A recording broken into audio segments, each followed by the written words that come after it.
அவர் 2 மாநாடு முடித்திருக்கின்றார். இப்பொழுதே நரியின் சாயம் வெளுத்து போச்சு டும் டும் டும் டும், ராஜாவேசம் கலைஞ்சு போச்சு டும் டும் டும் என்பது போல் அனைத்து தரப்புடைய விமர்சனத்தையும் தாங்கி சென்று கொண்டிருக்கின்றார்.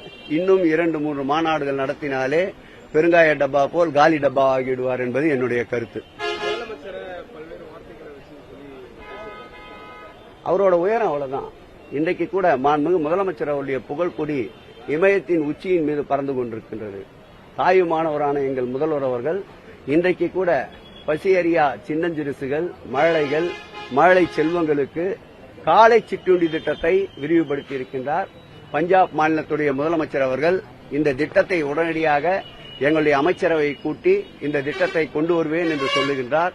இன்றைக்கு திராவிட மாடல் அரசு ஒன்றியத்திற்கு மட்டுமல்ல உலகத்திற்கே அவருடைய திட்டங்களுக்கு வழிகாட்டுதலாக இருக்கின்றது. சிறுபிள்ளைத்தனமாக இப்படிப்பட்ட பேச்சுக்களுக்கெல்லாம் பதில் சொல்லிக் கொண்டு எங்கள் நேரத்தை வீணடிக்க விரும்பவில்லை. 2026 களத்தை நோக்கி சென்று கொண்டிருக்கிறோம். வரட்டும், இப்படி சிறுபிள்ளைத்தனமாக பேசுகின்றவர் களத்திலே சந்திப்போம். 200 உறுதி என்பதை மாண்புமிகு தமிழக முதல்வர் அவர்கள் கரங்களிலே ஒப்படைப்போம் என்பதை தெரிவித்துக் கொள்கிறேன்.